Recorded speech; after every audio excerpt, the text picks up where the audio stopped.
Oh, hi! I didn't see you there. Welcome back to my Mass Effect 3 Let's Play. I'm actually at the Normandy right now. I'm just going to do a quick little bit of running around the Citadel, just check the shops, just to see if there's anything interesting for sale at any of them. I don't Equalizing think there interior pressure with is, exterior atmosphere. but Log. just want to make The sure. commanding officer is ashore. Exo Presley has the deck.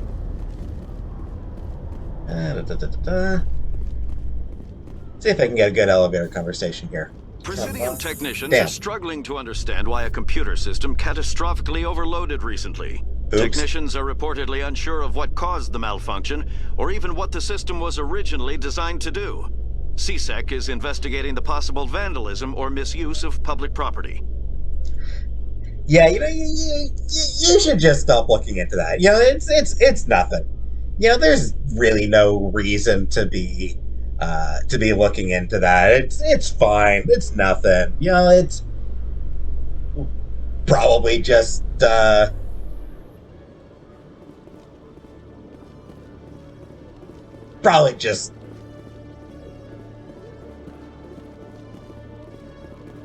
probably just completely spontaneous combustion of the computer. Show me what you got.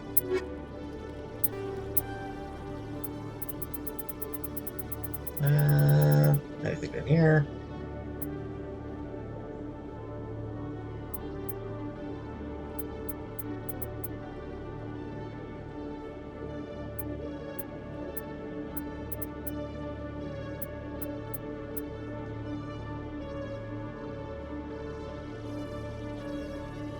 Could get myself some better armor.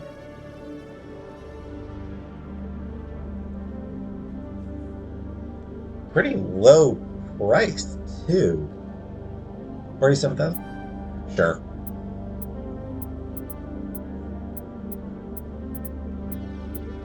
And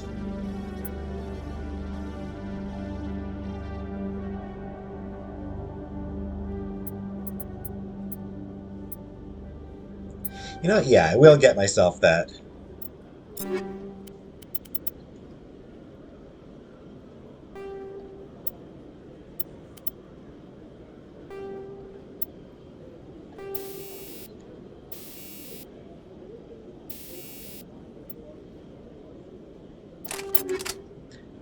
Get myself a little bit of extra damage. I don't use the sniper rifle that often, but I figure I use it just often enough for that to be worth doing.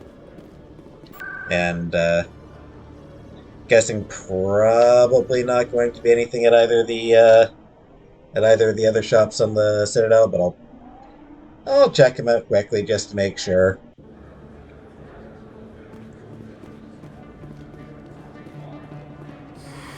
Welcome back, Earth.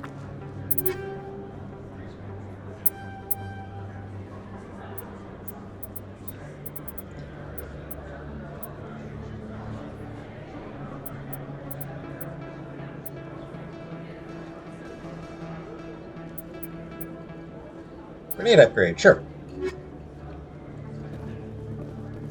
Commander, I've been waiting for you to get back.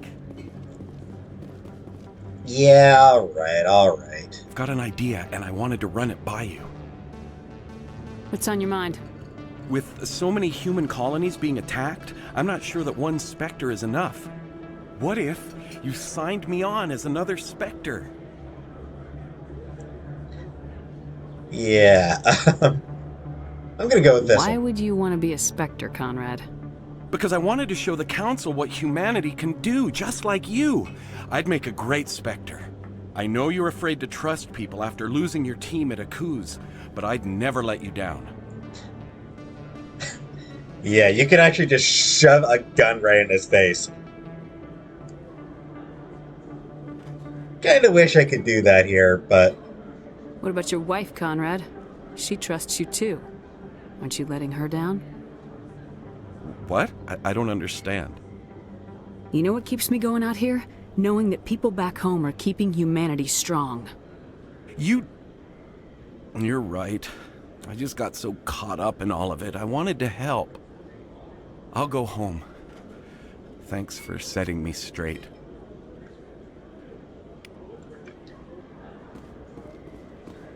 Yeah, not a smart guy.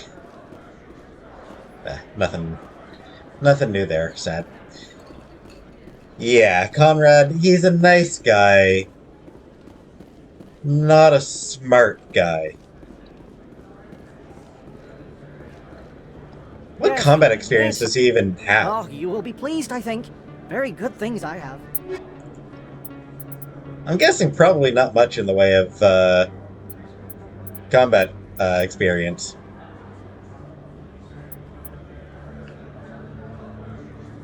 Oh, he's got nothing.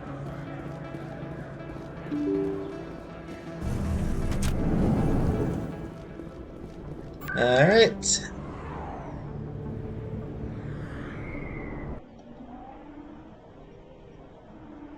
Yeah. Shepard, very diplomatic there. Shepard. Yeah, I'm pretty sure Shepard's reaction was, "No, you moron. No. A Spectre? You? No." I'm pretty sure that's sort of what she wanted to say, but yeah, it's like, you know what, I'll try to do it. I'll try to be nice here. Oh, this one is pleased to...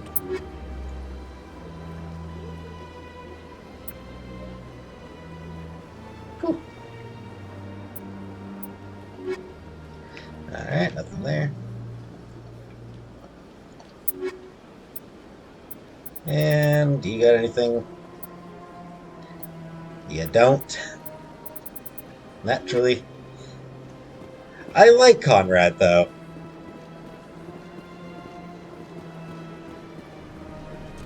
Yeah. Glad I was able to talk him out of that really, really, really terrible idea.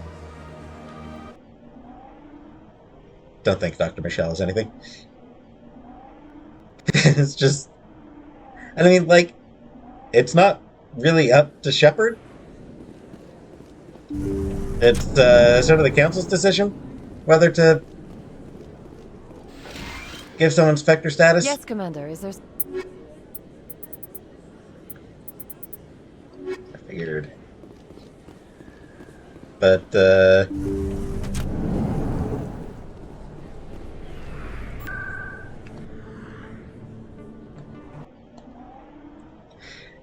his heart's in the right place. It's just his head isn't.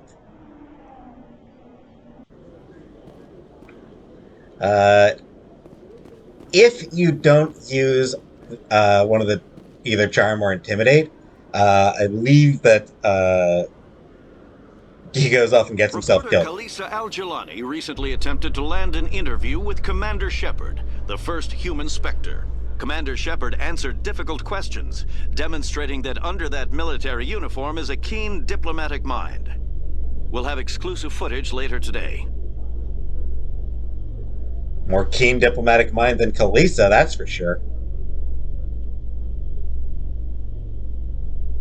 But,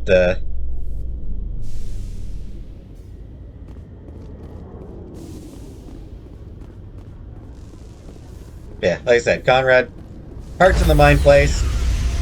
Just his brain that isn't. Stand by, shore But, party. Decontamination in progress. But he's safe now. Talked him down so he's not going to go off and get himself killed in a bar fight. Which I Decontamination think in might be progress. what happened. I'd have to double check, but I know that if you go about it the wrong way, he Log. does actually The commanding die. officer is aboard. XO Presley stands relieved. And, you know, before I do a mission,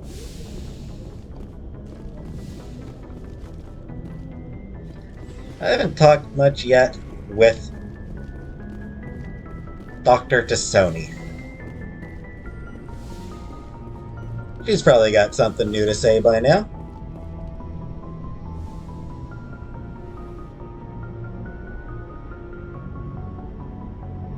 I get the feeling you want to ask me something, Commander.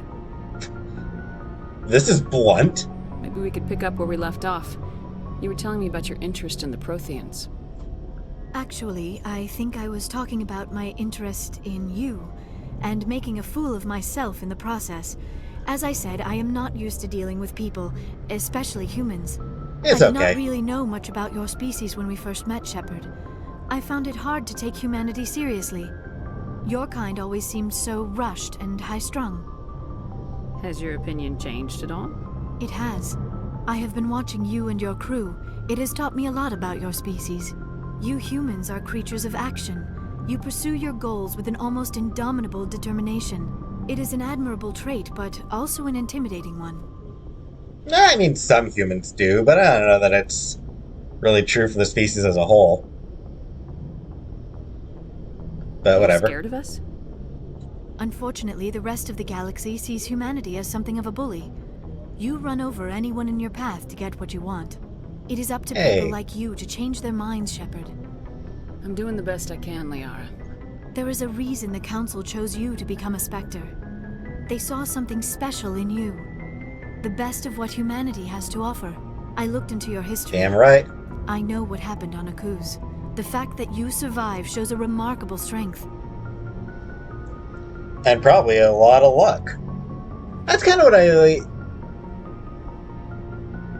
I feel like Shepard probably had a lot of luck in surviving Akuz. You didn't need to go behind my back. I would have told you whatever you wanted to know. I apologize, Commander. Whatever. After our last conversation, I was afraid I would say something stupid again. I wanted to know more about you, to understand what made you into the woman you are. There is something compelling about you, Shepard. It's the hair. Are you sure you're interested in me, or is it my visions of the Protheans? I admit, your connection to the Protheans had something to do with my initial interest, but it has grown beyond that. You intrigue me, Shepard, but I was not sure if it was appropriate to act on my feelings. Of course I it thought is. there might already be a relationship between you and Lieutenant Alenko. Okay, I'm doing this just because there might be a... it might add to the Codex, not sure. You want a relationship with me? Even though we're both women? We Asari are monogendered, Commander. Male and female do not have any real meaning for us. We do, however, have maternal instincts, so perhaps we would fill what you consider a female role. I'm sorry if this is awkward for you, Shepard. I am only trying to be honest. I feel as if we share some type of connection. But none of this matters if you are already involved in a serious relationship with Lieutenant Alenko. Yeah, it's like the whole, but we're both women. Yeah, I'm pretty sure homosexuality and bisexuality both still exist in the future, Shepard.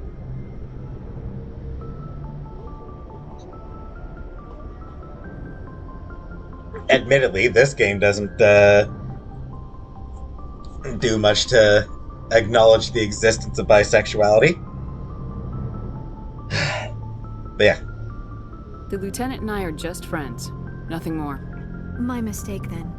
I am not as adept at understanding human relationships as I thought. But It's okay. what about us, Shepard? Is there a mutual attraction, or was I wrong about that too? No, you were right. There is something between us. I knew it, and I knew you felt it too. But does this not seem rather strange? Why? Why do I feel so close to you? We have An only known attraction. each other a short time. We are from two different species. We have almost nothing in common. This makes no sense. It's so silly. Like, I mean, it happens. You know? You meet someone who's like, yeah, you meet someone and you're like, oh yeah, I want to get to know this person.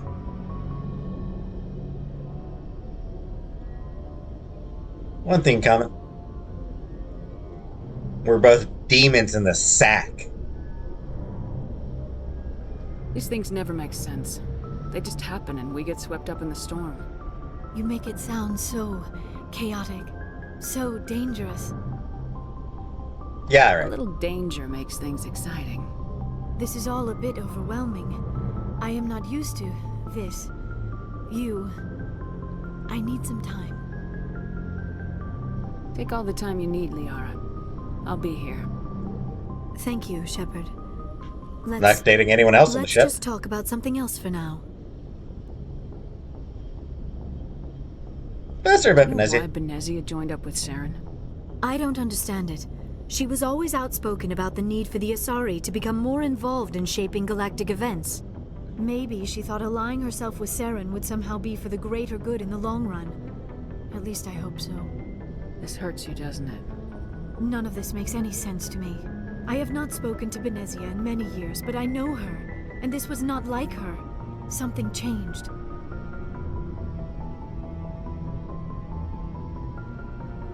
Yeah.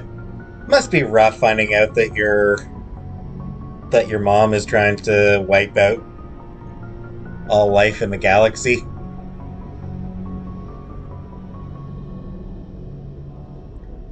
Yeah, it's one of those things every kid has to contend with at some point, learning that their parents are imperfect and want to wipe out all life in the galaxy. Just standard coming of age thing, you know? Standard coming of age experience. We've all been there, Liara. We've all been there. I'd like to know more about the Asari. We were the first species to discover the Citadel. We were instrumental in forming the Council, and we always strive to be the voice of peaceful cooperation in galactic disputes. My people believe we are all part of a single galactic community. Each species contributes something to the greater whole. Although we seek to understand other species, it seems few of them seek to understand us. The galaxy is filled with rumors and misinformation about my people. Like what? Most of the inaccuracies are centered around our mating rituals. My species is monogendered. Male and female have no real meaning for us. We still require a partner to reproduce. This second parent, however, may be of any species and any gender. Rude. I don't understand. Your species can mate with anyone? Mating is not quite the proper term, not as you understand it. Physical contact may or may not be involved, but it is not an essential element of the union. The true connection is mental. Our physiology allows us to meld with other beings. We can touch the very depths of their minds. We explore the genetic memory of their species. We share the most basic elements of their individual and racial identities. We then pass these traits on to our daughters. It is how we learn to grow as a species and how we develop a greater understanding of other races. That's weird. Very sci-fi, though. It's a really cool sci-fi idea. Just not sure how it works. What happens to your partner after the union? Every relationship is different. Some unions are a single encounter with both parents parting ways afterwards. Others can be more long-term. Sometimes an Asari and her partner will stay together for many decades. You Asari live for 1,000 years. What happens when your partner dies? Few sapient species live as long as my kind. We have learned to take a philosophical approach to our unions. We do not focus on the inevitable loss of our partners. Instead, we enjoy the time we spend with them. And even after they're gone, a part of them lives on in us. The union is a connection that transcends both time and space. Yeah, the other species that lives along as the Asari are the Krogan, which, yeah.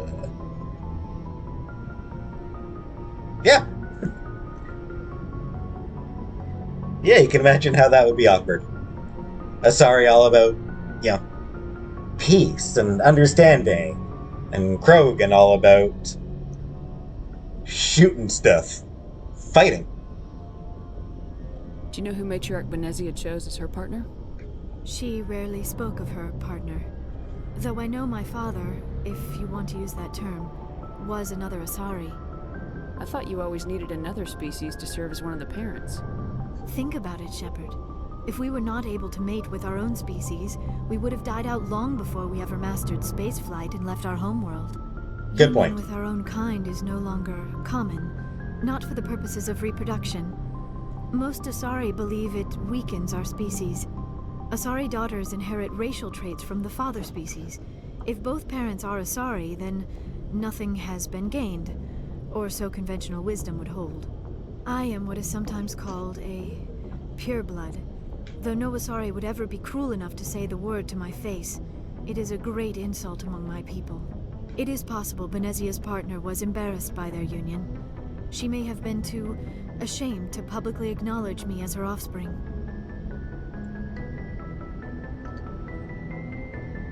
For once, a group who doesn't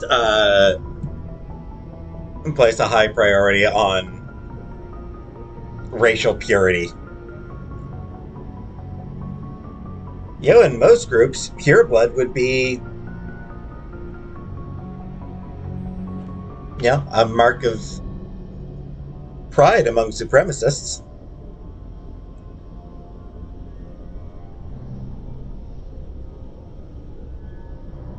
That's an interesting little thing about the Asari. That they actually prize racial diversity over racial purity. Neat. Maybe she wanted to meet you but couldn't. Maybe something could have happened to her. Maybe she passed away. You might be right. I hope you are. But I have no way to know for sure. Benezia never spoke of her partner. Whatever happened, it caused her too much pain to dwell on it. She raised me by herself, though that is not uncommon. Many Asari raise their children alone, particularly if the father species is short-lived. Often the partner will pass on long before the child reaches maturity. I should go. Goodbye, Shepard. Yeah, the Asari are pretty interesting in that respect.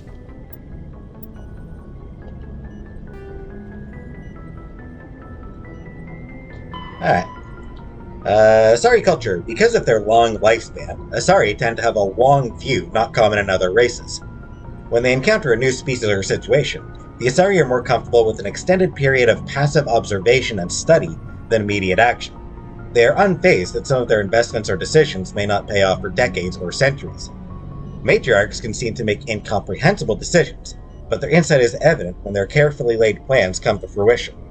In interstellar relations, this long view manifests in an unspoken policy of centrism. The Asari instinctively seek to maintain stable balances of economic, political, and military power. Traditionally, Asari spread their influence through cultural domination and intellectual superiority. They invite new species of advanced development to join the galactic community, knowing that their ideals and beliefs will inevitably influence the existing culture. I do like the Asari. They've got an interesting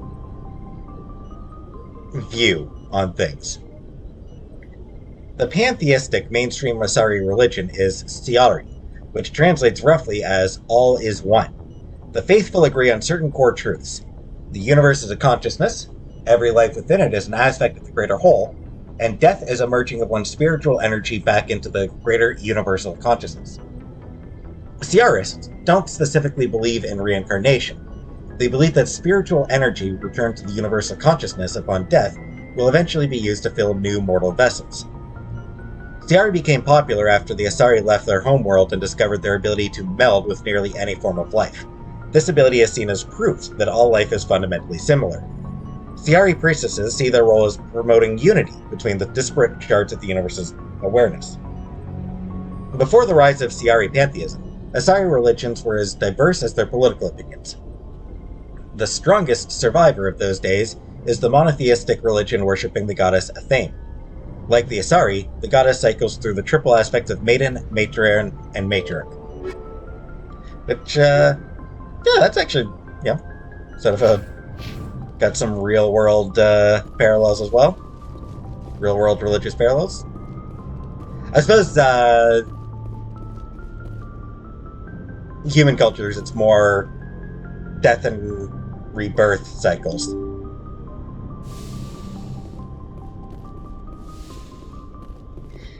Anyways, let's do a mission.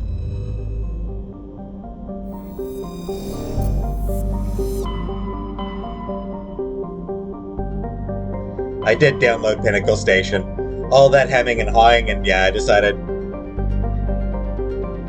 pal with it, and went ahead and got Pinnacle Station. I'll play it another time.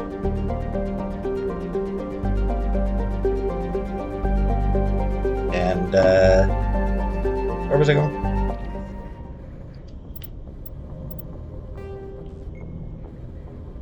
There we go. Hawking Ada Cluster Sentry System.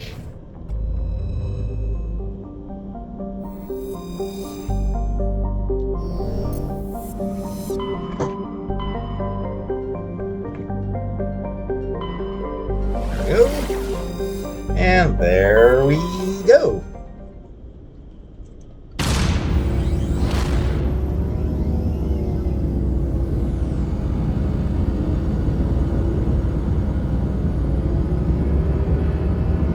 When I get to Pinnacle Station, I'll probably leave a lot of it on screen. Because it is mostly just Message coming in, fighting. Commander. Big surprise, the Alliance needs you again. Shepard, Don't be a dick, Joker. this is Admiral Hackett with Alliance Command. We've got a mission for you. An Alliance officer named Major Kyle has set up a small compound in the Hawking Ada cluster. He's attracted a number of followers, mostly biotics. He's become an outspoken critic of the Alliance, and we believe he's mentally unstable. This could be trouble, Shepard. What kind of proof do you have that the Major is dangerous? 3 days ago, we sent 2 Alliance representatives to meet with him at his compound. They've disappeared. We believe Kyle and his followers killed them. That compound is a cult, Shepard. They call him Father Kyle now. He set himself up as some kind of religious leader. What else can you tell me about Major Kyle? He used to be a model soldier, but something happened to him at Torfin. Too many Alliance soldiers died under his command. Couldn't cope with the guilt. His psych evaluations showed he couldn't handle the stress of command anymore. He was given an honorable discharge in early retirement. We'd hoped he would get better in time, but we underestimated how far gone he was.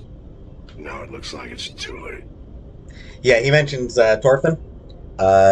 If you are playing the ruthless background Shepard, then Major Kyle was actually Shepard's commanding officer at Torfin, which allows for a couple of extra dialogue options here. Nothing major, but just a couple of extra dialogue options. What were those Alliance representatives going to talk to Major Kyle about? They wanted to bring him back to an Alliance facility for treatment. Major Kyle served us faithfully for many years. We weren't going to abandon him. Given his state of mind, however, he probably saw them as a threat.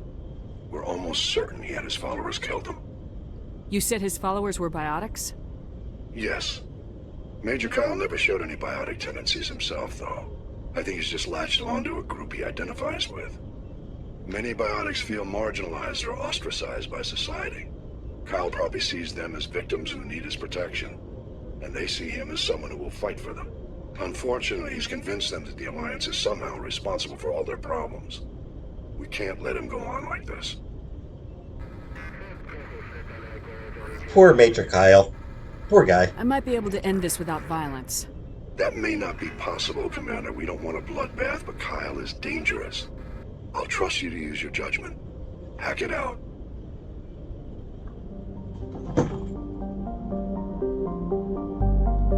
Yeah, we'll see how that goes. But yeah, that's rough. That Major Kyle's gone off the deep end. Tamahera has a thin atmosphere of carbon dioxide and xenon. The surface is icy and composed of sodium oxide with deposits of calcium.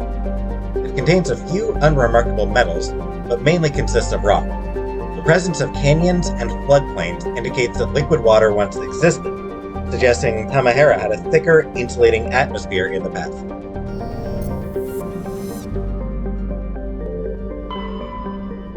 The Rocto is a typical hydrogen-helium gas giant with traces of fluorine and sulfur in its atmosphere.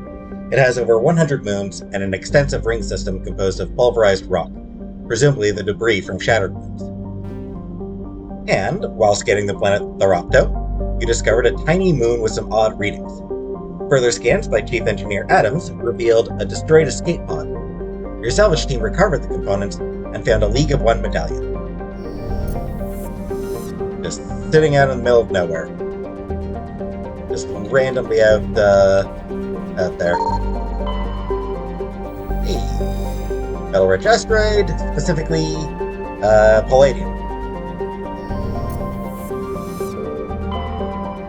Cancra. A terrestrial world of average size, Cancra's atmosphere is composed of nitrogen and argon. Its frozen surface is mainly composed of tin with deposits of calcium. Aside from some spectacular formations of water ice at the poles, the planet has little to recommend it. Oh, whoops. Forgot to scan it. Or cobalt.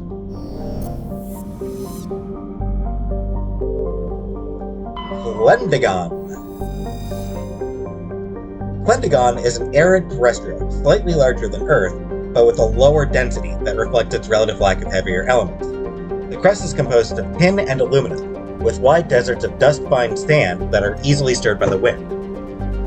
Plendigon's most striking feature is, of course, the Great Rift Valley that stretches across the southern hemisphere.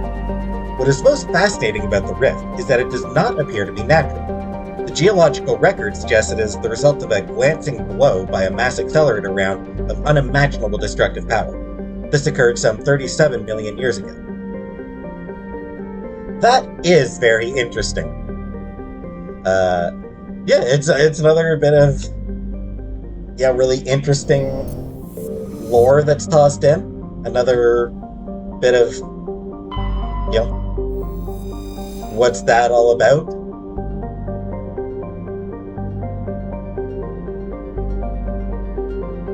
Plus, mass accelerator around 37 million years ago, that was obviously well before the Protheans. So, maybe lends credence to Liara's theory of cycle of galactic extinctions. Pressrup is the moon of Plendigon. It's and yeah, you can see the rift right here. Phew. That's what a glancing blow did. Woo! Big. Anyway, it is a frigid, barren world with an extremely thin atmosphere of carbon dioxide and ethane. The crust contains plentiful deposits of heavy metals. The Alliance has opened bidding for the moon's mineral rights, but the exploitation will be complicated by the system's proximity to the 5 kiloparsec ring around the galactic core. The ring is an area of intense star formation and too dangerous to safely travel. Pressrup's landscape is a nightmare of jagged, overlapping ridges and geological shock zones created by some ancient disaster. This has not deterred a generation of illegal wildcat miners from attempting to exploit the moon's mineral riches. Unfortunately, many have lost their lives.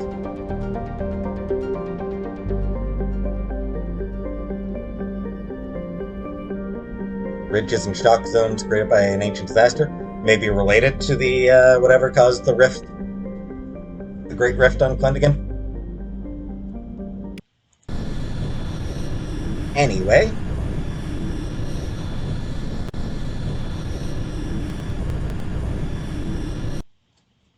since we're going down to try to talk some sense into a dude, let's go with Caden and Liara.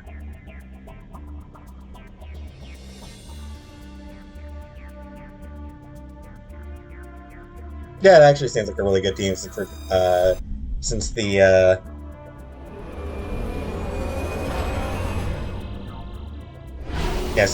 dealing with biotics as well.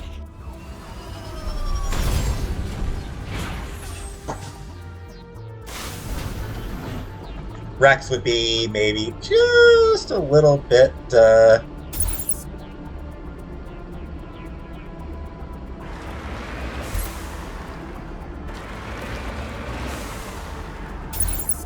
yeah, Rex might end up coming across as just a little bit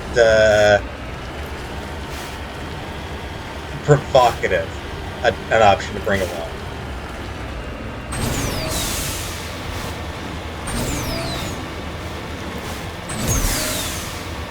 Oh, this looks bad.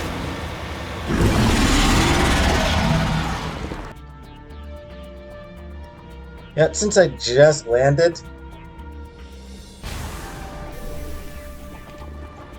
Enemy contact.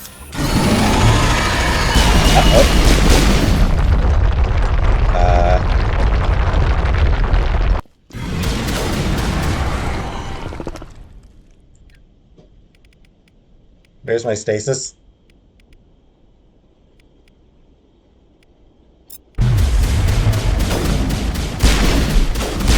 Oh, that didn't work.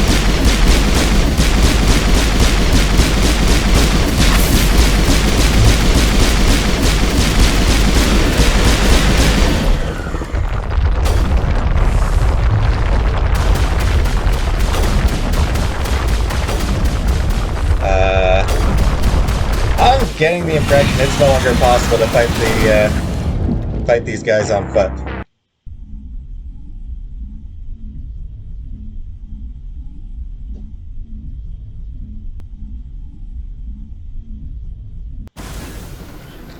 Alright, I'll give it one more try on foot. But I have a distinct impression that it's not going to be as easy as it used to be.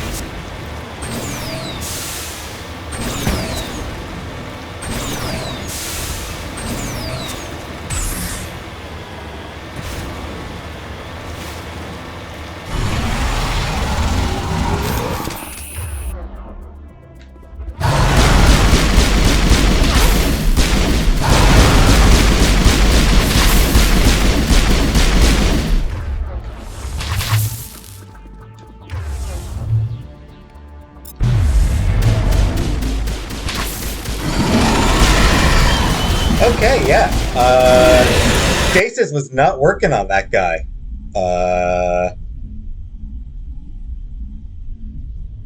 I've got the distinct impression that they may have buffed the Thresher Maws. It's probably still possible to fight them on foot, but definitely seems to be a lot tougher than it used to be.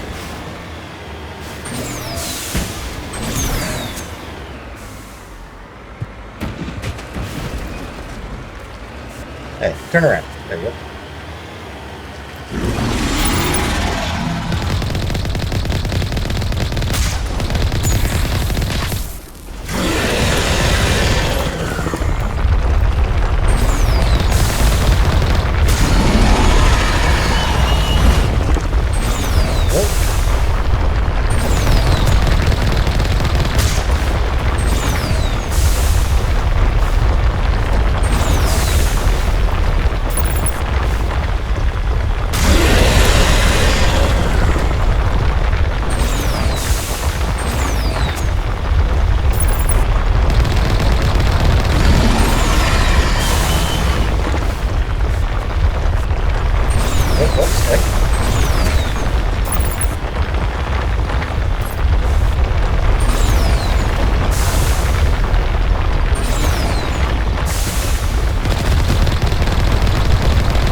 Honestly, these guys could have eventually become kind of a joke in the original.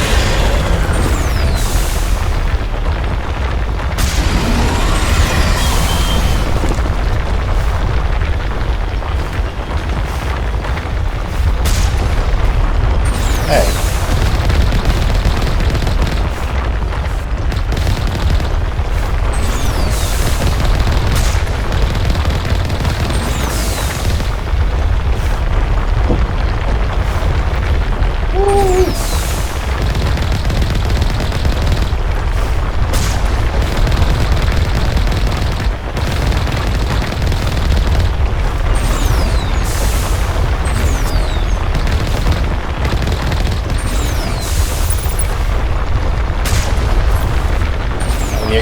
Giving quite the chase, but come on, dude.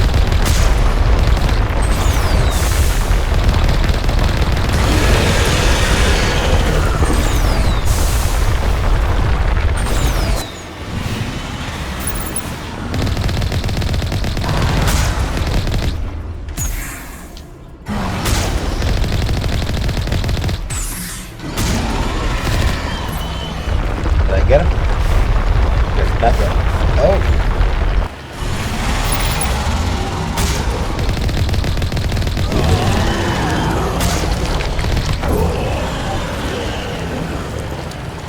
Ah, got him. There's not even anything over here, I don't think.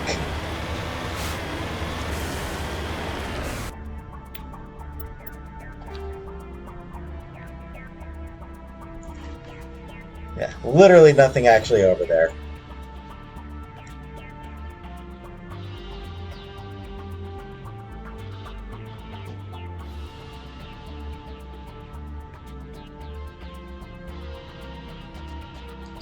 Yeah, well, it's dead now.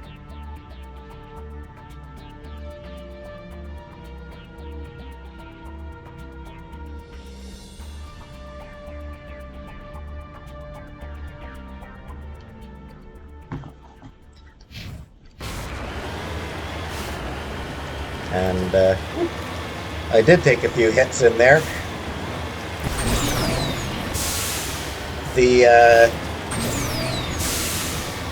The acid that they spit actually goes right through shields.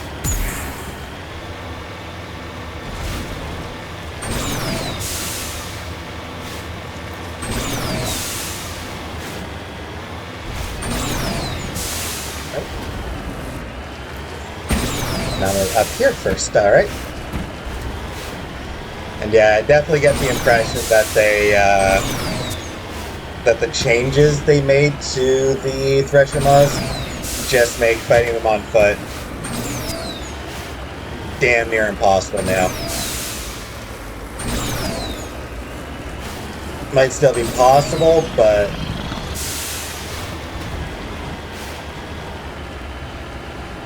this cluster of prefab utility shacks have a distinctly ramshackle look to them. A set of rover tracks lead away over the mountain ridge to the southwest. Moving out. Alright, anything here?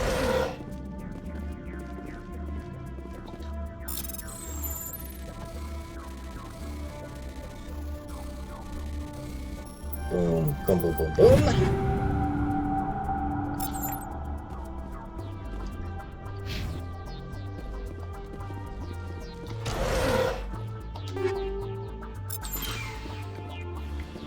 Oh, technician kit. All right. Yeah, I'll need to check a little bit to see if it actually is at all possible to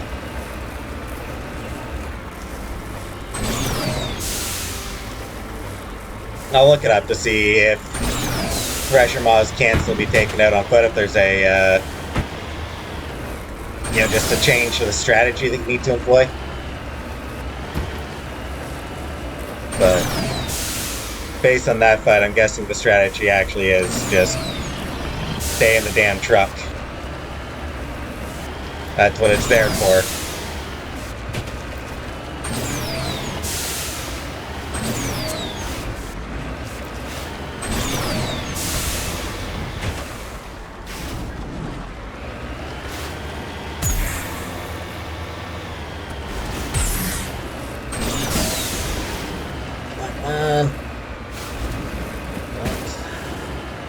Don't jerk out on me now. There we go. Alright.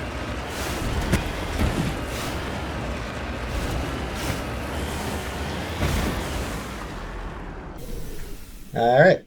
First, the ancient debris.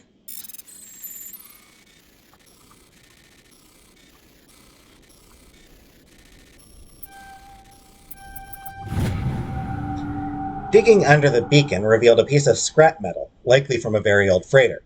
It was marked on one side with the Macedon outpost insignia. And let's see what's down here. Well, that looks like it's been dead for a while. The front of the rover is crumpled in from impact. A glance inside tells you the occupants, probably a team of illegal wildcat miners, are dead. Debris is still sliding down the furrows left by its tires, silent in the near vacuum atmosphere.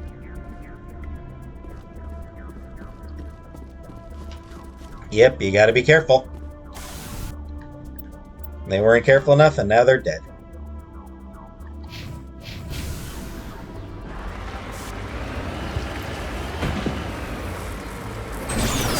Should be able to get out of here without too much problem. Perfect.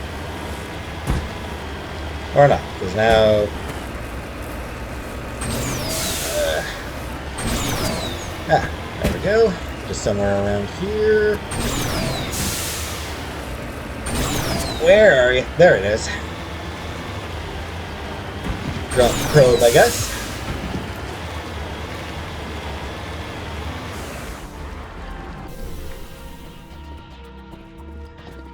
Yep, crash probe. Whoops. I think I'll probably have the best shot from this angle. Oh, hey, nice. Kinetic buffer 7, getting into some of the good stuff here.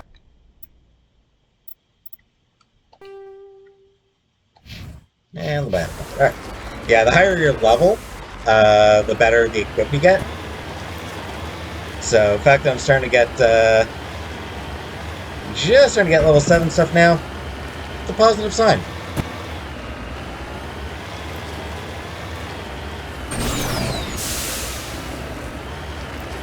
Highest it gets is level 10. That you're probably going to need to do on a New Game Plus.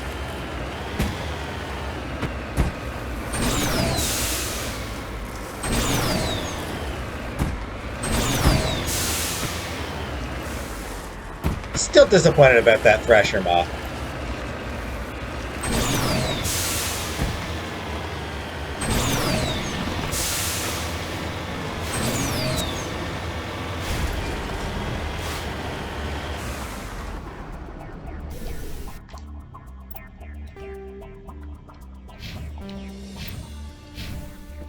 Alright, and here we are at the biotic compound. Let's see if we can resolve this peacefully. This is a private sanctuary. Outsiders are not welcome here. I mean, they can't, but... I need to talk to the man in charge. It's important. Father Kyle wants nothing more to do with the Alliance. I want this to end peacefully. If he doesn't see me, people could get hurt. We won't let you take Father Kyle away. He protects us. We need him. The Alliance wants someone to pay for those murders.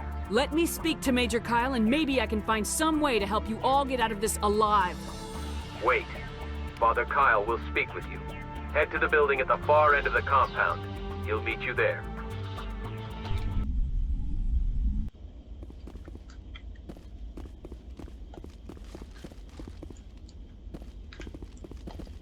You can still shoot the people in here. It just kind of means that, you know, kinda limits how you can resolve things if you start opening fire here.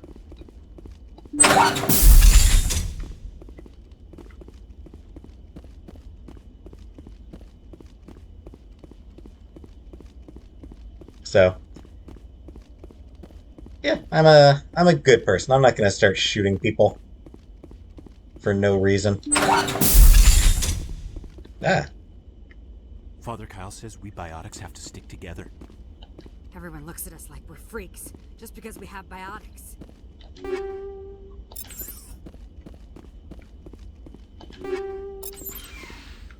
I assume Shepard knows what that's like.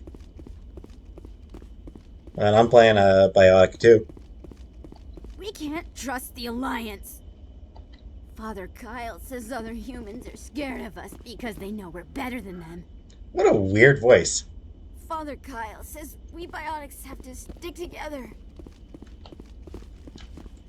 Just doing your rounds here? Sent assassins to kill Father Kyle. but we stopped them. Don't try anything. We're watching you. Father Kyle says other humans are scared of us. I'm not trying anything. All I'm doing is stealing your stuff. Relax. We can't trust the Alliance. Just because we're biotics doesn't mean we don't deserve to be treated fairly. Agreed. I'm a biotic, dude. I'm on your side. If you try to take Father Kyle away from us, you'll end up like those other Alliance soldiers. No, I won't. You'll just end up corpses. Because I'm better than you guys. Can't trust the Alliance. I don't disagree. We can't trust the Alliance. Again, I don't disagree with you. Just because we're biotics doesn't mean we don't deserve to be treated fairly. Nobody cares about us biotics. We have to look out for each other. The Alliance sent assassins to kill Father Kyle, but we stopped them. Father Kyle says we biotics have to stick together. Probably true.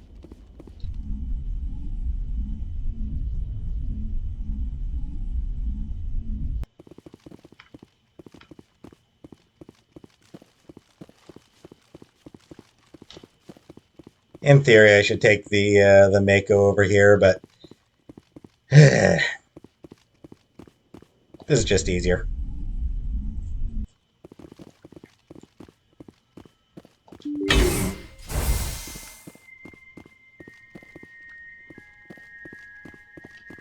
Father Kyle says we biotics have to stick together. Hey, another weird voice. If you try to take Father Kyle away from us, you'll end up like those other Alliance soldiers. Don't threaten me, buddy. Just because we're biotics doesn't mean we don't deserve to be treated fairly.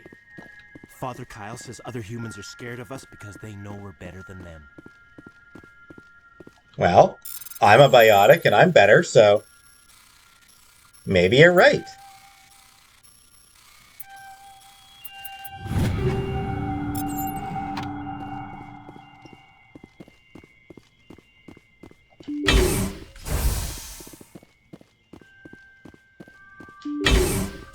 Alright, Kyle's the other way, so let's see if I can find anything in this room first.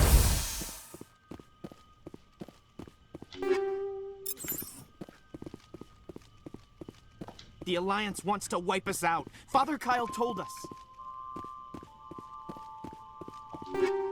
Not wipe you out. The Alliance just wants to control and use you.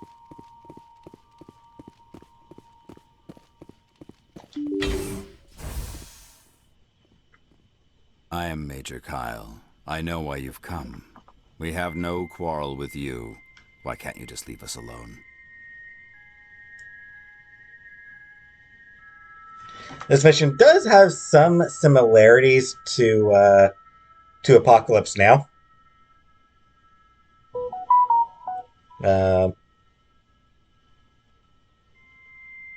It's at least I've seen that comparison made before.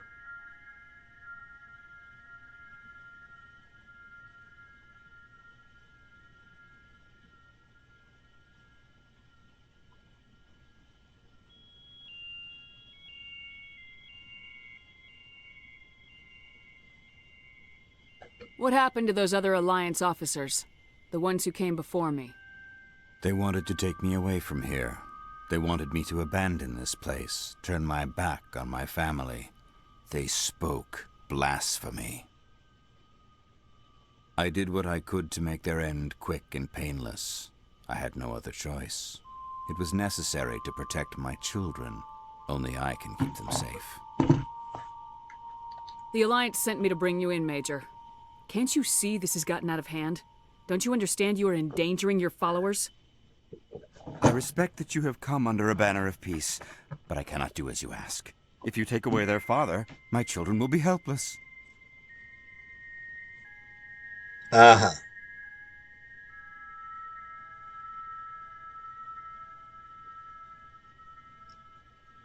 You ordered your followers to kill those Alliance investigators. You must face the consequences of your actions. Do you really want your children to suffer for your sins too? No, this was my fault. My children are innocent, pure.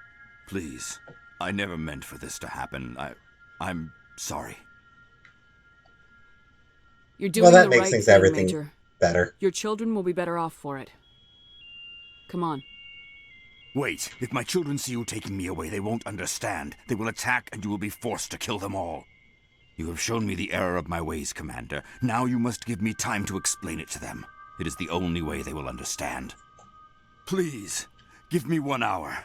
After that, I will meet the Alliance authorities at the gates of my compound and surrender without violence. I give you my word.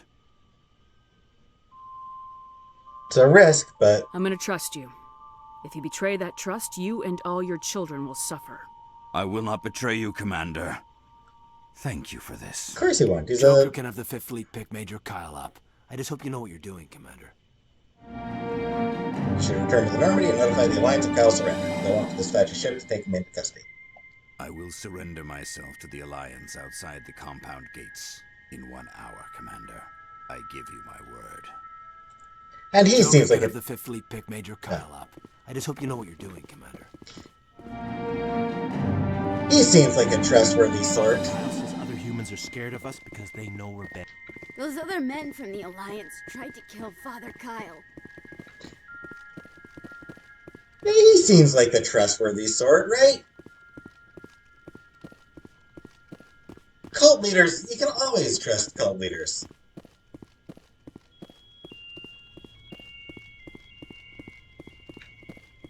If you can't trust a cult leader, who can you trust, is all I'm saying. You can't, at this point, just start killing everyone. And,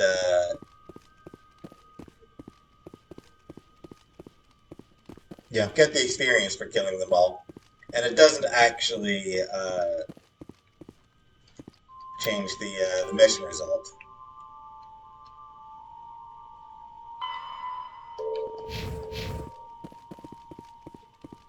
Which is, kind of funny.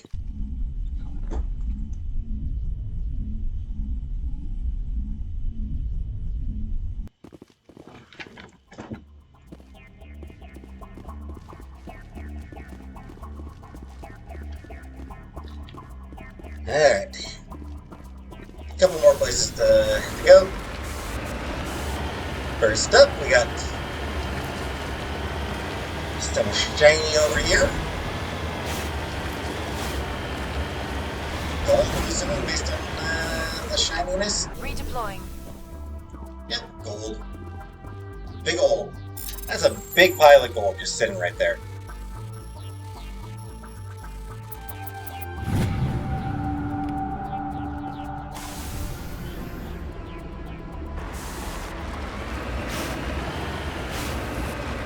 And now...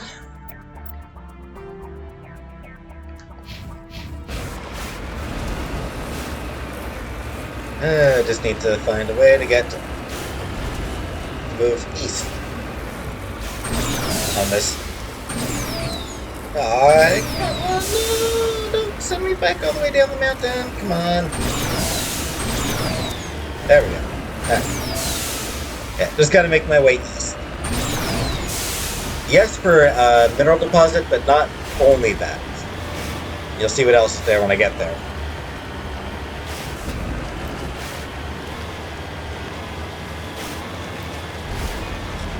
Yeah, it's nice that we can resolve that peacefully. And let's trust the crazy cult leader to keep his word. Because why wouldn't we trust him?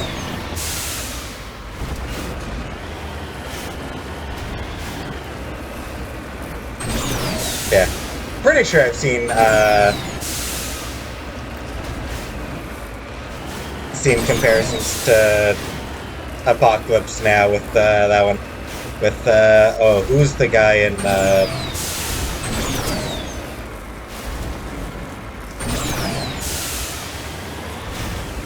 Who was Brando's, what was the name of Brando's character in Apocalypse Now? Damned if I can remember. I've never actually seen the movie, so. Here's some uranium.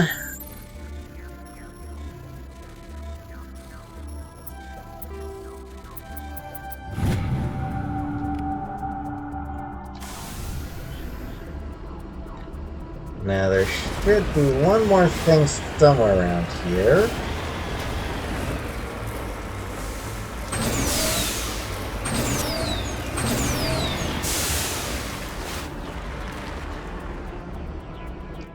Where is it actually?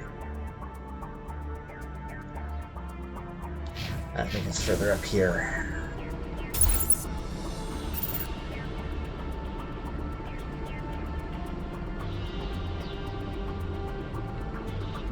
Okay, this could be hilarious. Can I get them?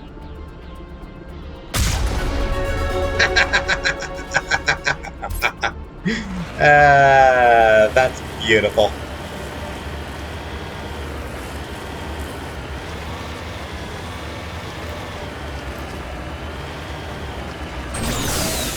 That was great.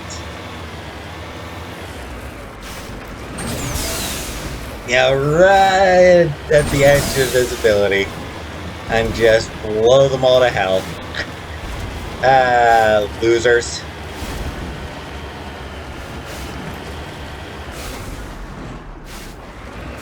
They don't actually have anything going on over here. There's just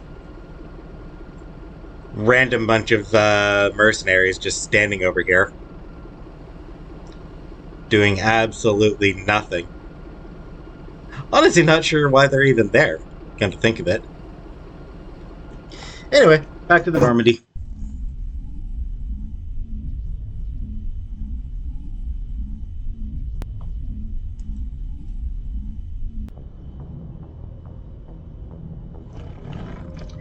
And message coming in. Patching it through. Admiral Hackett here, Commander. Your helmsman just forwarded your report on Major Kyle. We sent in a team as you instructed. Kyle's followers have disbanded, and the Major surrendered to us without incident. We'll make sure he gets the help he needs. To be honest, Shepard, I thought this thing was going to end in a bloodbath. I don't know how you did it, but you saved a lot of lives. Congratulations. Yeah, even if you, like, once you've talked to Major Kyle and you've talked him down, even if you then go on to kill everybody, you get the exact same,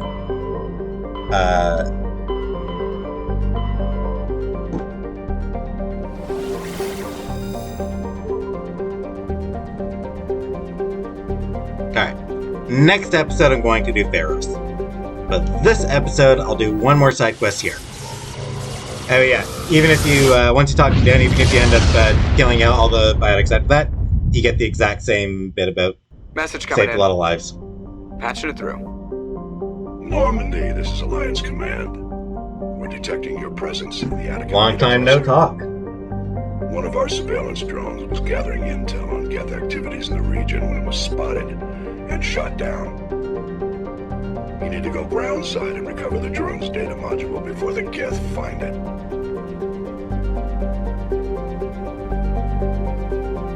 So this is actually one of the most annoying missions in the game, believe it or not.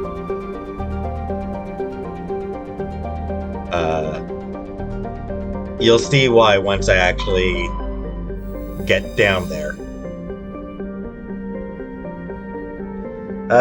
Zathoron is a small rock planet with a thin atmosphere of carbon dioxide and hydrogen sulfide. The surface is scorching hot and mainly composed of sulfur with deposits of boron.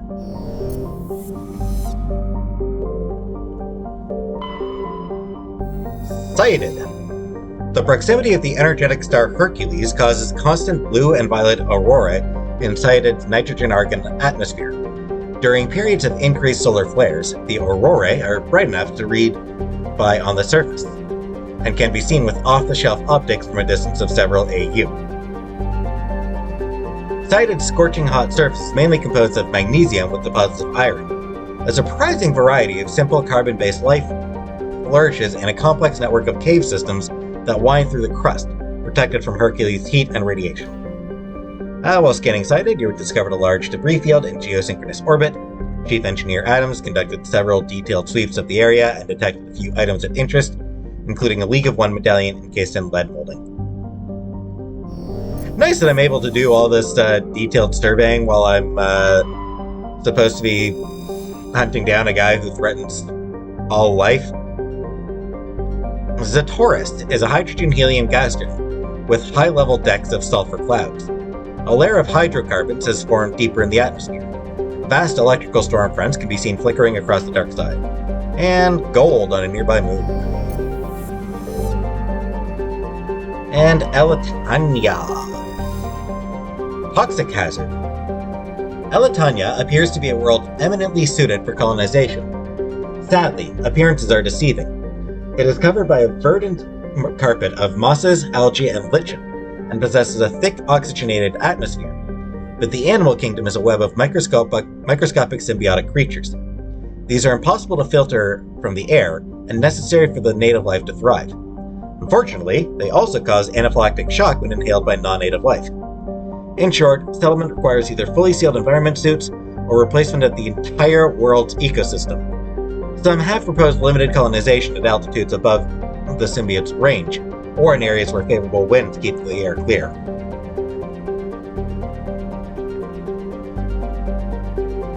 Alright. Interesting enough idea.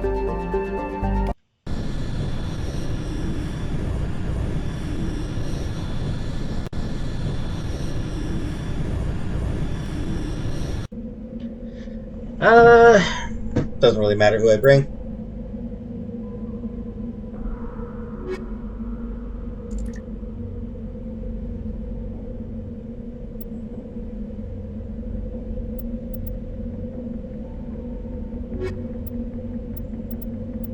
Tally and Liara, why not?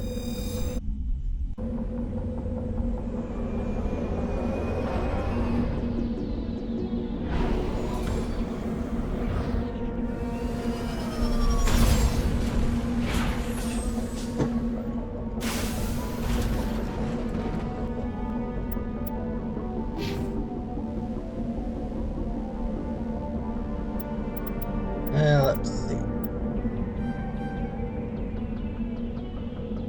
Finish up barrier there, get that there.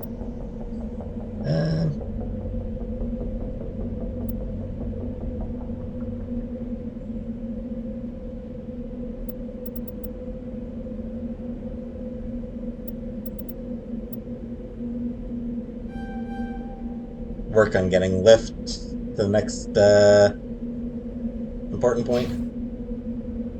Liara. What was I working on with her? Barrier. And work to get lift to a point where it improves the cooldown. And Tally.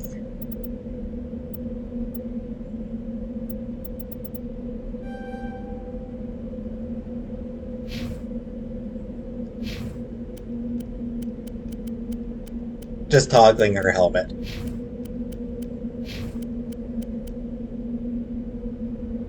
She looks so weird with the helmet on.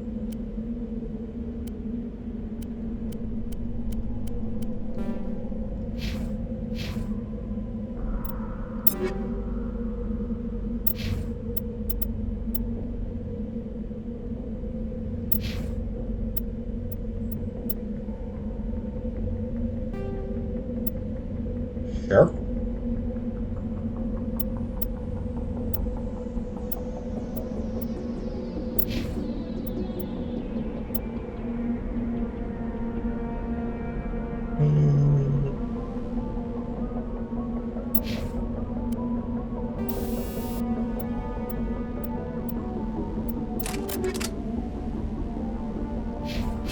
All right.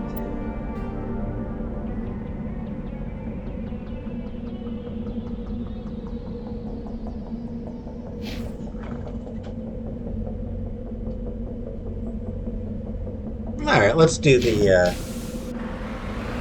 as long as it's over here, off, ISO from everywhere else. Let us do the anomaly first, and then we'll do the probe.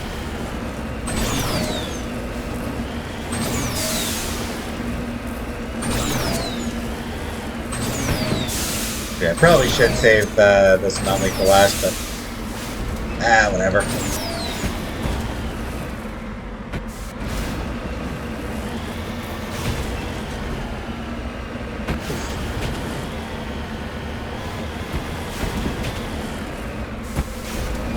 Yeah, this planet's not fun to navigate.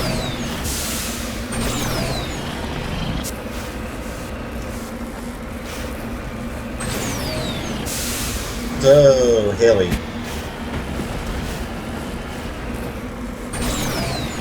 Just terrible, terrible terrain.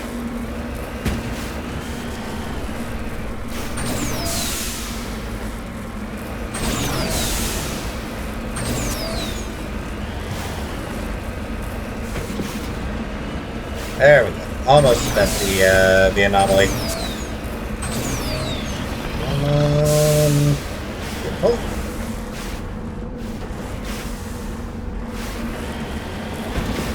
Well, this looks interesting.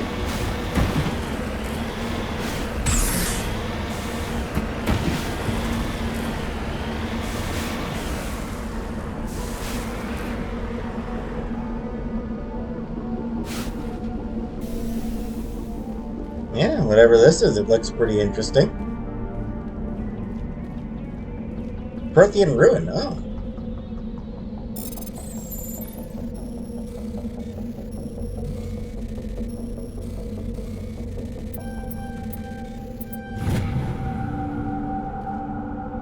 Mysterious globe.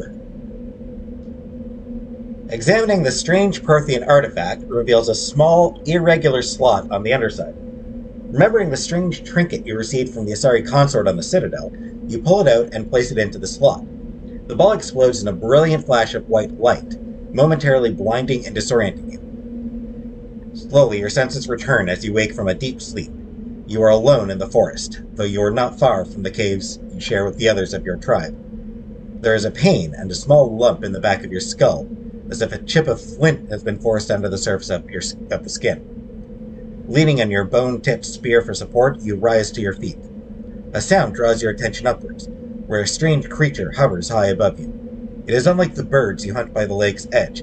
It has no head and no wings, yet somehow it flies. It is a beast of shining silver hanging motionless in the sky like a cloud. You sense it is watching you, studying you. Raising a hairy fist, you shake your spear at it in anger, and the creature rises up quickly until it disappears from view. With a satisfied grunt, you make your way back to your caves and the rest of the tribe. You fall into the familiar patterns of life. The hunt for food, the struggle to claim and keep a mate, the battles against other tribes that would claim your territory. Days roll into nights, and back into days. Each time you rise from sleep, there is the sensation that you are not alone, that some other is with you, sharing all you see, hear, and feel. At these times, your hand goes to the strange lump at the back of your skull, and you remember the silver creature in the sky. The air grows colder. Winter falls. You must range farther for food, clutching the furs tight against you to ward off the chill.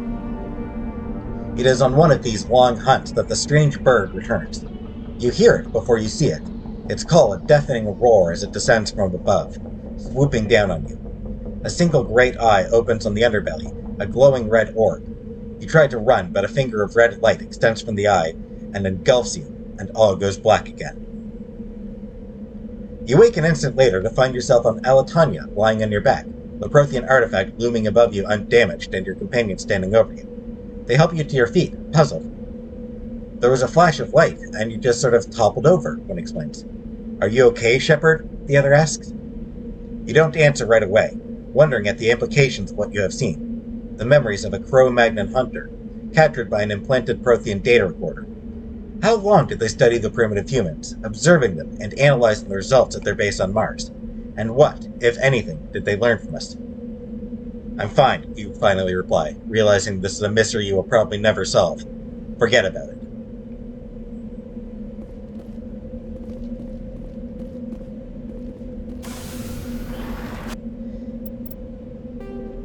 Yeah, that's an interesting little mystery there. Not anything that ever comes back up. No, it doesn't get referenced in the other two games. It's just, it is what it is type of deal.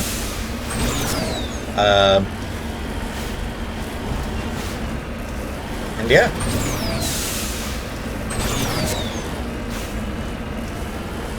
Absolutely. Makes you wonder what the Protheans had to do with early humanity.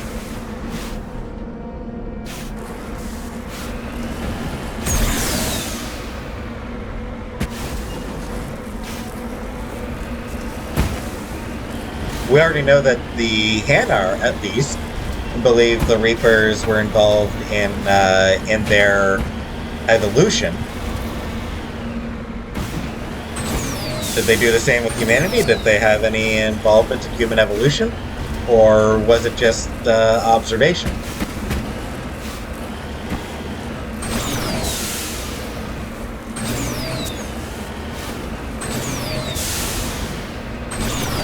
And one assumes that Shepard was able to get that vision because of the beacon.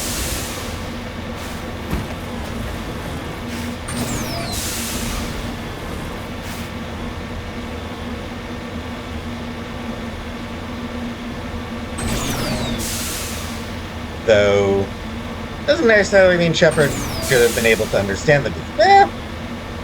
Maybe, I guess.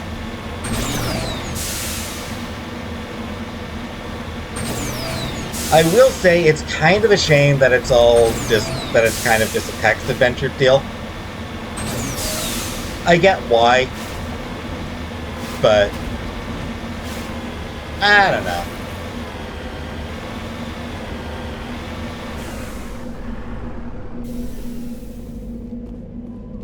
Downed probe. This is the surveillance drone. But where's the data module?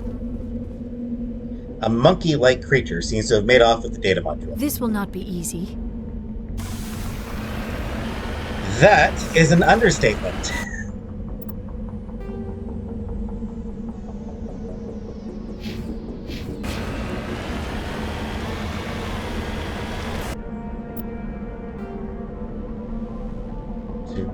Yeah, you see all these X's here? Yeah, they're monkey colonies.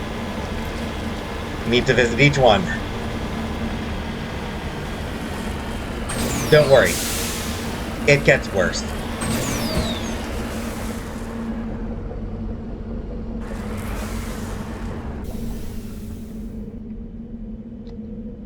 At least I found a big pile of gold. Always a nice cheer up, you know?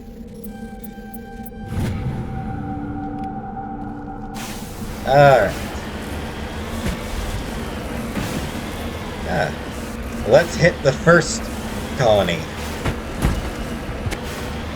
Hit the first batch of monkeys.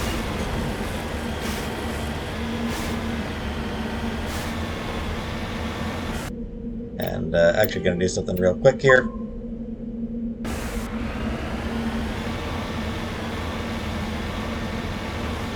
Don't want to accidentally kill any of the monkeys. Or...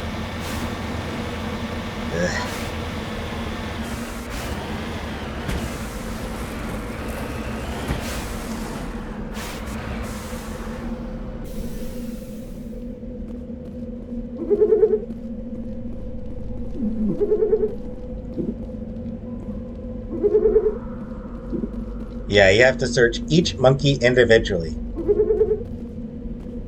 At each colony.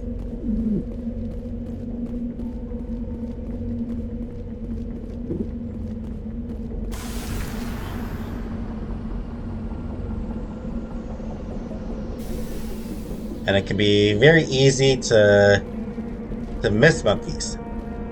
And if you do miss any of them, well...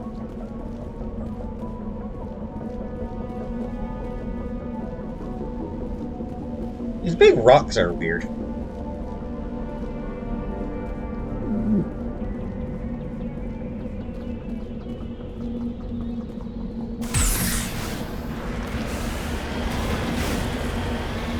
Alright.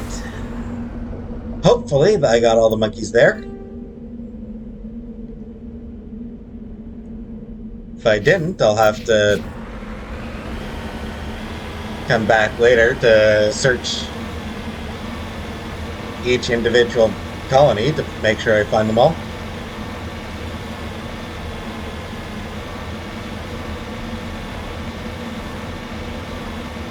This does become a lot easier if you're going the renegade route, because then you can just blow them all up, run them over, just skip the whole damn thing.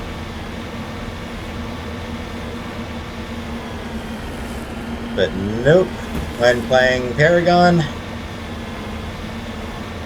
you gotta do it the hard way.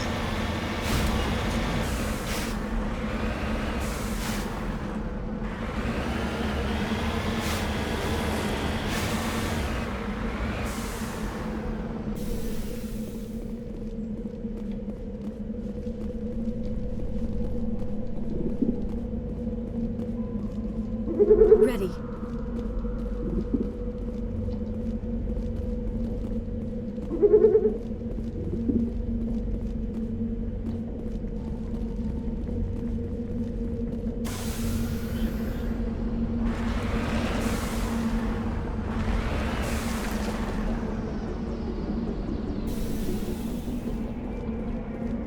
I know I've missed some. There we go.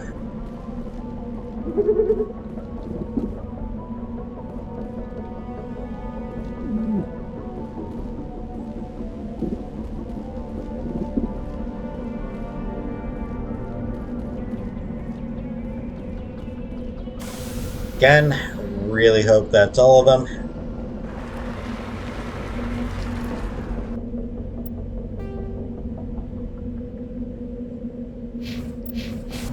On to the next batch.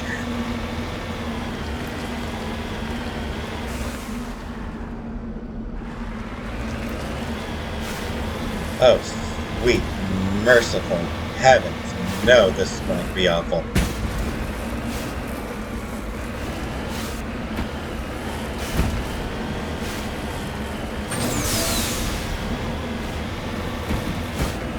Oh, I gotta find a different way around, because this method is just horrible.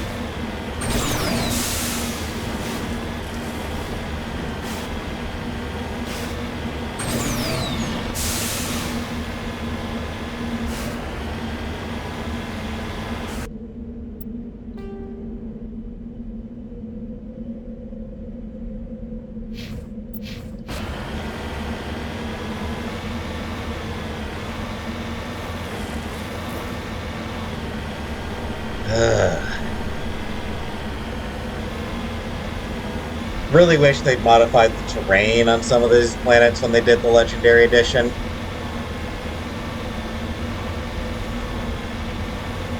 Because some of them are just utterly obnoxious. Elatania here is one of the worst.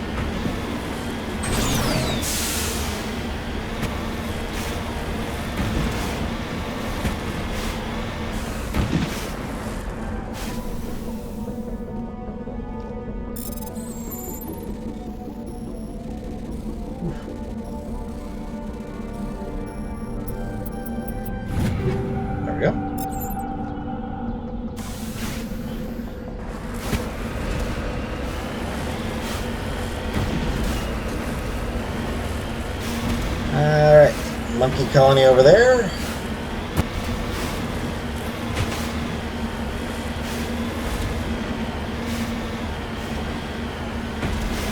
Again, gotta be careful in the drive up that I don't hit any of them. They're not always smart about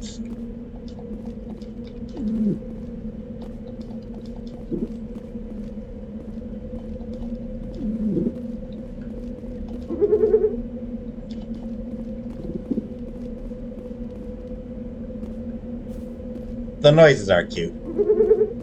They do make cute noises, I'll give them that. Any more around here? Yes, there is. At least this one.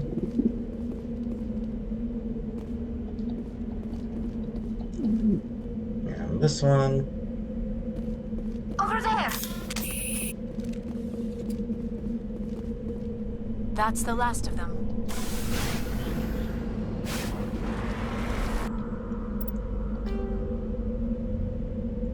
Thanks for being on guard, guys.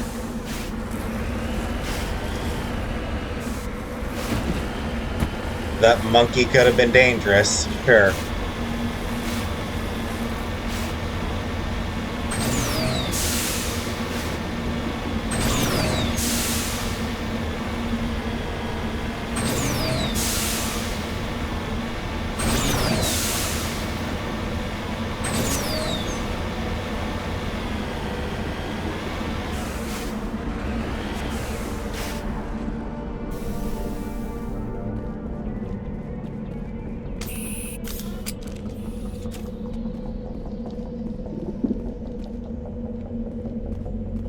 Engaging target. Why are you drawing your guns?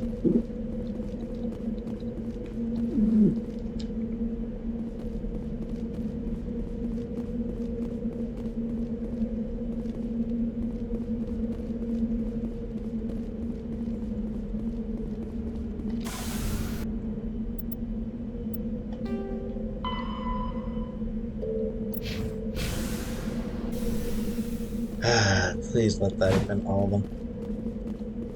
Oh, no, there's...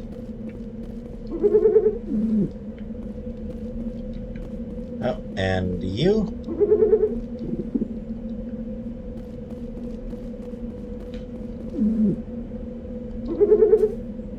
You lead. I'll follow. Please let that be all of them. Please let that be all of them. Yes! Yeah, that can be an absolute pain in the ass. Because if you miss one, you have to go back and find it.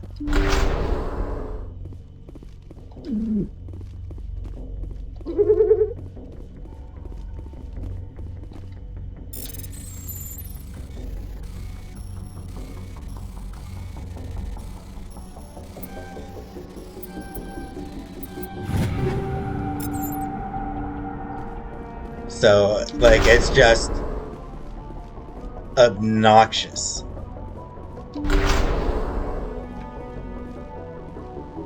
And the fact that, like, it's a poisonous atmosphere on top of that, ugh, just makes it even worse, because you only have a limited amount of time that you're able to run around outside before you have to run back to the Mako to replenish the what's it. So if you're not careful, this mission can just be absolute torture.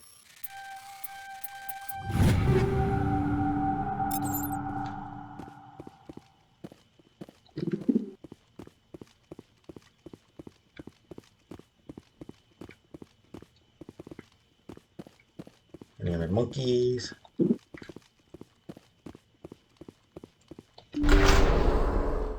And it is, obviously, the very last monkey you check.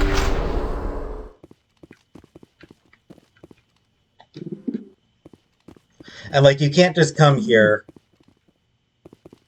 right away. You need to check all the monkeys before you, outside before you can come into the mine. Where the monkey you actually need is. If you could just go right to the mine, that'd be great.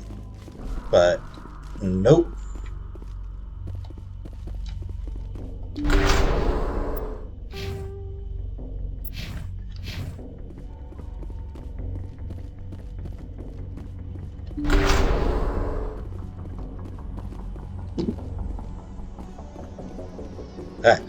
There is one interesting thing about this side quest, though.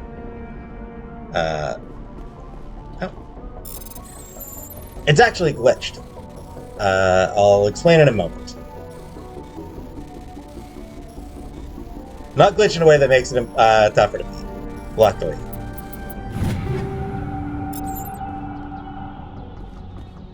dropped the data module! It is a miracle the data module is still intact. Your pilot should be able to relay this info to your superiors.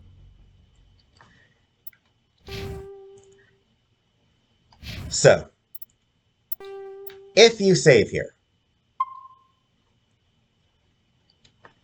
and then load,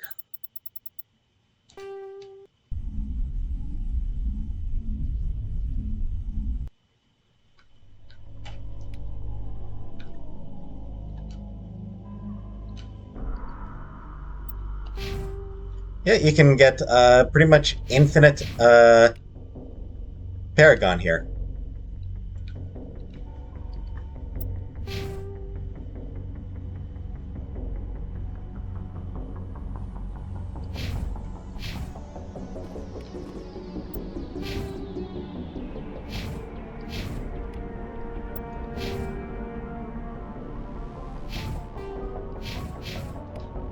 And apparently I'm cheap enough to make use of it.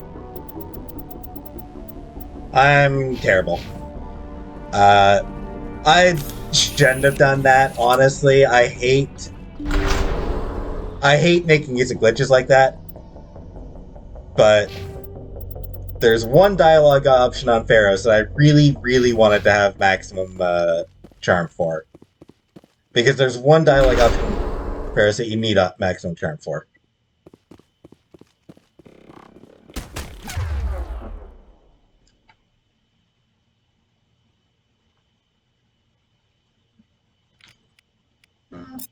Yeah, use AI hacking.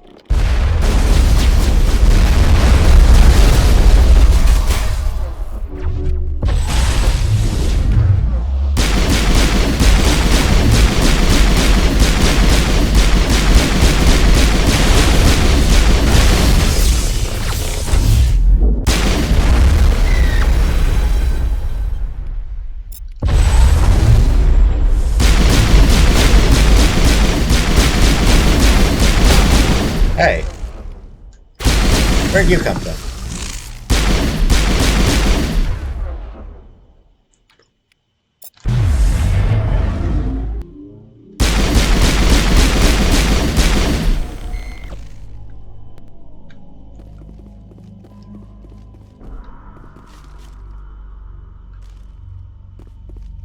Oh crap, there's still enemies.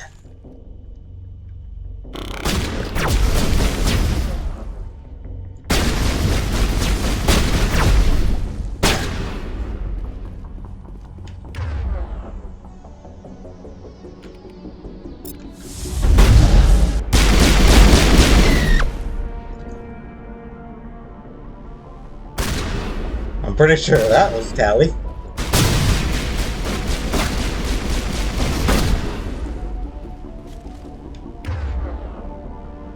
Just taking a look around.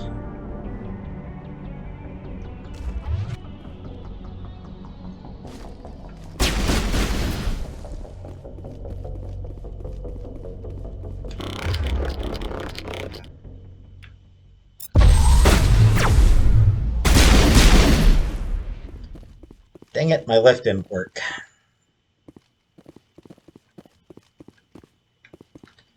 To get everything around here.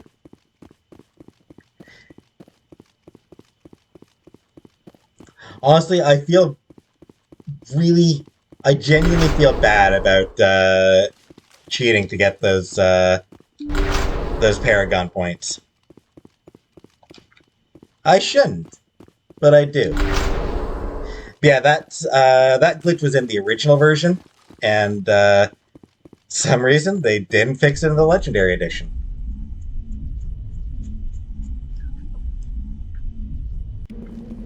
That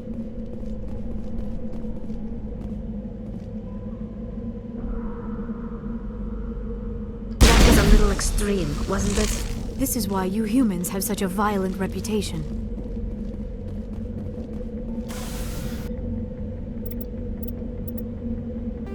Look, those monkeys were pissing me off. Can you really blame me? Really? You saw how annoying that mission was. You guys... Saw how annoying it was getting all those damn monkeys. Can you really blame me for taking my annoyance out on them now? Besides, I've still not even hit the first. I've still not even completed one full bar of Renegade.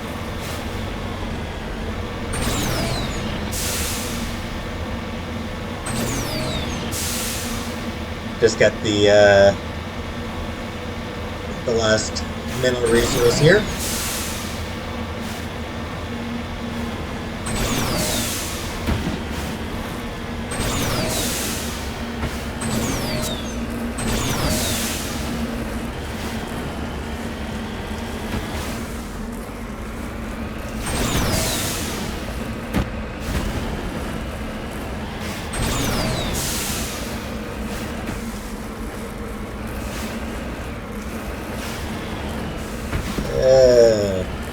You know what? Normally I'd cut this out, but no. No, you get to see just what it's like driving around Elatania. You get the full Elatania experience. Because this planet... Oh. Worst side quest planet in the game. Worst planet in the game. Checking all those monkeys? Awful. Driving around this damn mountain? Awful.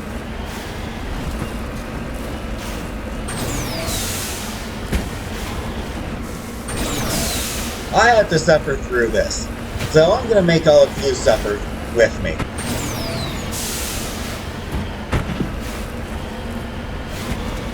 And, yeah, this does give you an indication of, you know, what it's like on the other planets where I do cut out this stuff.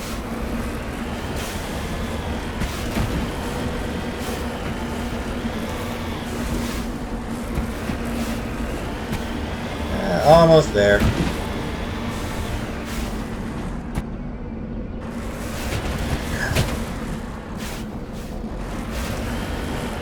Where is it? There you are. How am I even supposed to get to you?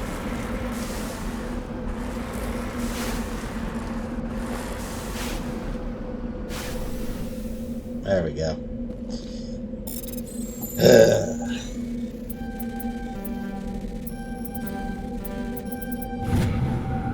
Palladium. Hurrah. Back into the vehicle. Back to the Normandy. And good frickin' riddance to this.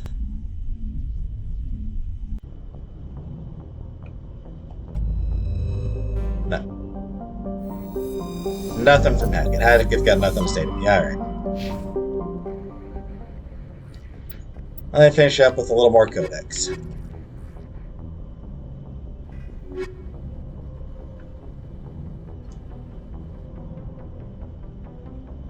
Let's do this. Oh.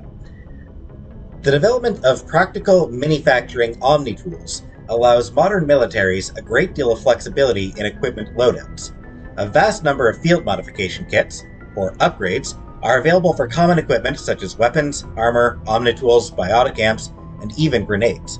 An upgrade kit typically consists of less than a dozen unique parts and an optical storage disk. When loaded into an omni-tool, the OSD provides all technical specifications required to manufacture the tools and additional parts necessary to install the upgrade onto another piece of equipment. Assembly is typically modular, and installation can be completed in less than a minute.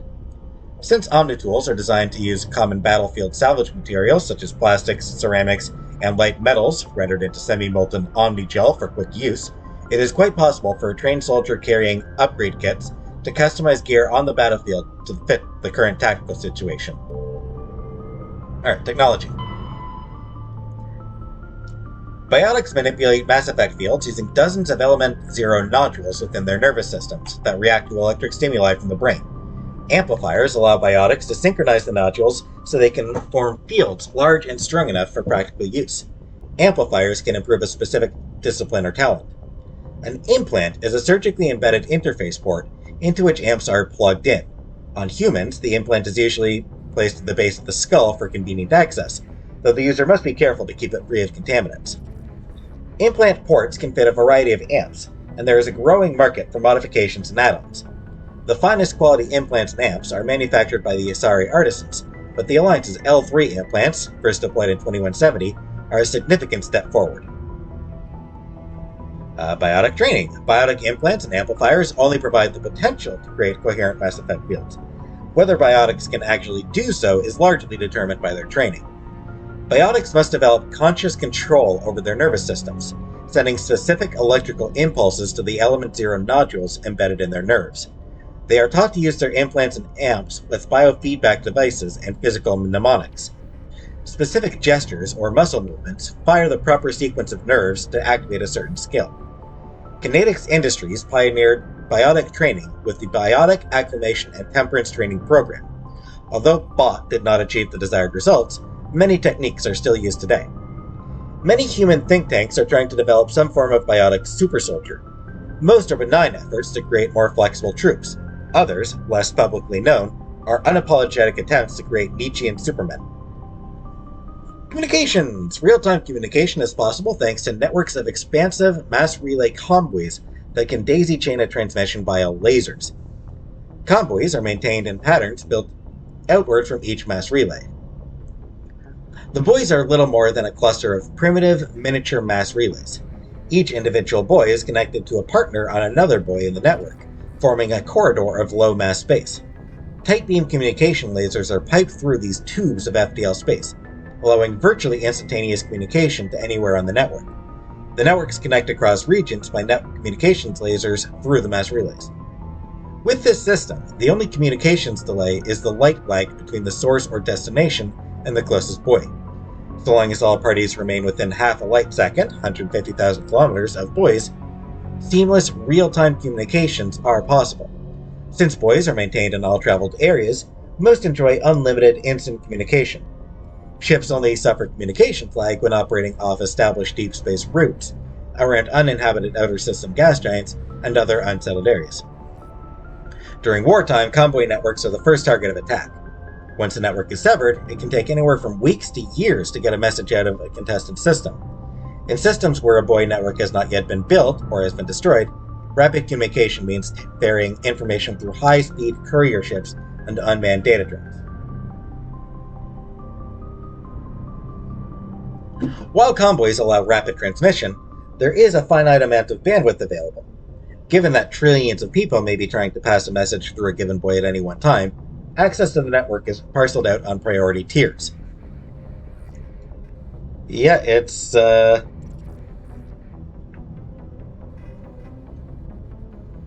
tiered internet. The Citadel Council and the Spectres have absolute priority.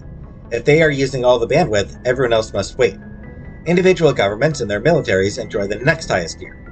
During wartime, civilian communication can suffer hours or even days of lag.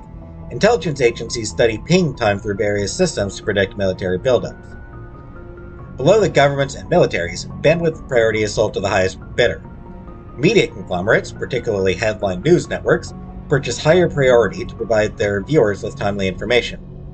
Corporations that require timely information and response capability, for example, financial institutions and investment firms, also invest heavily in priority access. The funds acquired through sales of bandwidth are used to maintain and expand the communications infrastructure. While everyone with a computer has guaranteed free and unlimited access to the galactic extranet, they are last in line for bandwidth and may have to wait for their request to be processed.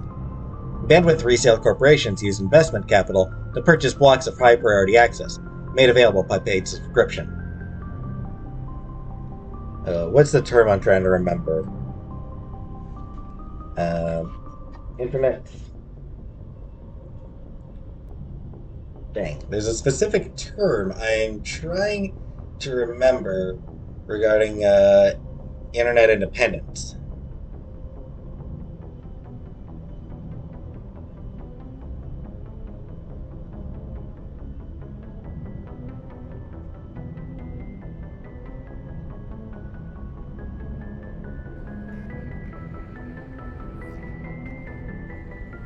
I feel like I'm right on the tip of my tongue.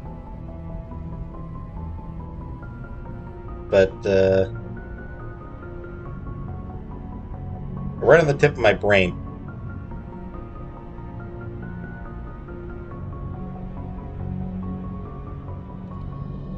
You all know what I'm talking about. Basically, the system that means that,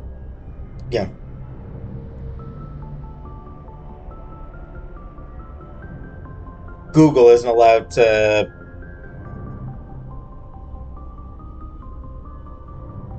Google isn't allowed to pay so that their competitors get slower sites or things like that.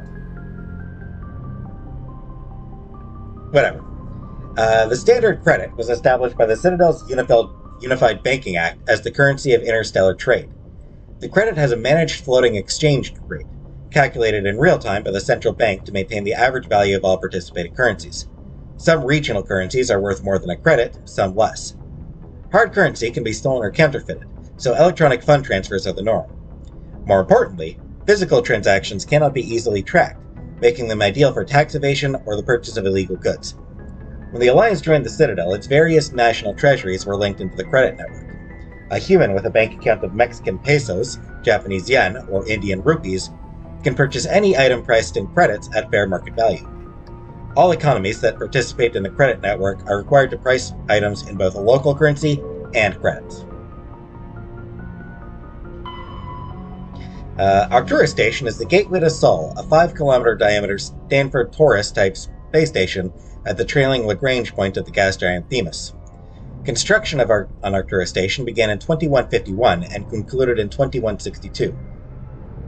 It was inaugurated in 2156 and has served as the military and political headquarters of the Systems Alliance from the First Contact War until the present. When humanity activated the Charon Mass Relay in 2149, it led to Arcturus, 36 light-years from Sol, Earth's sun. Arcturus is the third brightest star seen from Earth. It is an ancient red giant from the generation born before Sol. Its worlds are either gas giants or ice chunks. While some rocky debris exists, the metal content is 25% rock lower than normal. To build Arcturus Station, metallic asteroids were towed through the mass relays to the construction site. Many of these asteroids remain near the station, their mined-out areas home to transient populations. The expense of bringing construction materials into the system was acceptable due to its strategic value. With 3 primary mass relays in addition to the secondary one to Sol, Arcturus is a major communication and military choke point. The Alliance First Fleet is based in Arcturus, where it can guard the gates to Sol and react to incursions in the 3 connected clusters. The station also hosts the Systems Alliance Parliament and the Systems Alliance Military General Headquarters. Its permanent population is approximately 45,000. Arcturus is actually from the galactic halo, one of a cluster of 52 stars that are crashing through the disk of the galaxy. In 1 billion years, Arcturus will be sailing through the depths of extragalactic dark space. And Gagarin Station is the largest deep space station built by humanity, a Bernal sphere design with a 500-meter diameter habitable area. It was constructed beyond Pluto, nearly 80 astronomical units, 12 billion kilometers, from Sol. Moving crew and material to this location bankrupted most of the backers. Gagarin was placed at the inner edge of the heliopause, the point at which the solar wind can no longer push back the interstellar medium. It was built to test a number of faster-than-light drive principles that theoretically can only occur in interstellar space. The station was nicknamed Jump Zero, as it was intended to be the jumping-off point for humanity's expansion into the galaxy. Shortly after the station was completed, the Prothean ruins were discovered on Mars, rendering the entire effort moot. After struggling to make a profit for a decade, Gagarin was sold to the Systems Alliance in 2159 for a fraction of its construction cost. The Alliance refurbished it as a research and training center for the recently discovered biotic phenomenon. In 2169, the Biotic Acclimation and Training Program was shut down, and Gagarin became a general research facility. Its remote location and intentional isolation from the extranet makes it popular for dangerous research, particularly in the field of artificial intelligence. Humanity's first stable AI, the Alliance-sponsored ELIZA, achieved sapience at Gagarin in 2172. Today, Gagarin Station has a permanent population of approximately 9,000. A plan has been proposed to move it to the gravitationally stable Bear Center between point between Pluto and the Charon Relay, allowing it to serve as a gateway facility between the Sol and Arcturus systems. The high cost of safely moving its mass has delayed this indefinitely. Eliza, I totally forgot that was a thing. We'll never hear anything about Eliza for the rest of the series. Let's see. This has some stuff on the Quarians. Ships and vehicles. That one's kind of a long one.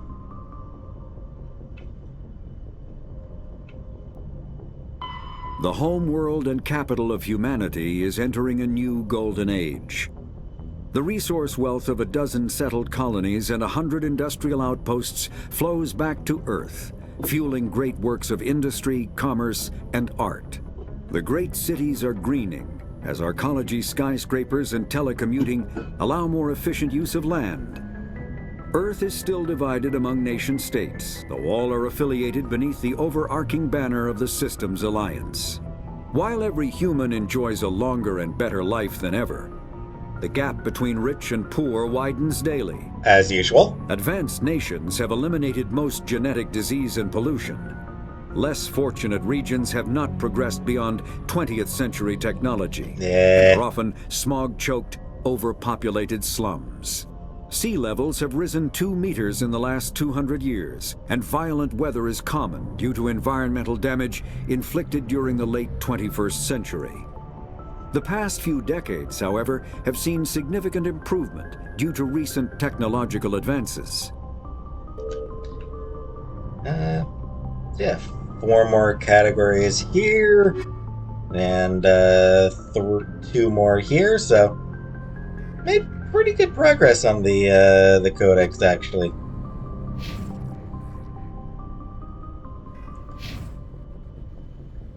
But that will do for this episode. Next time,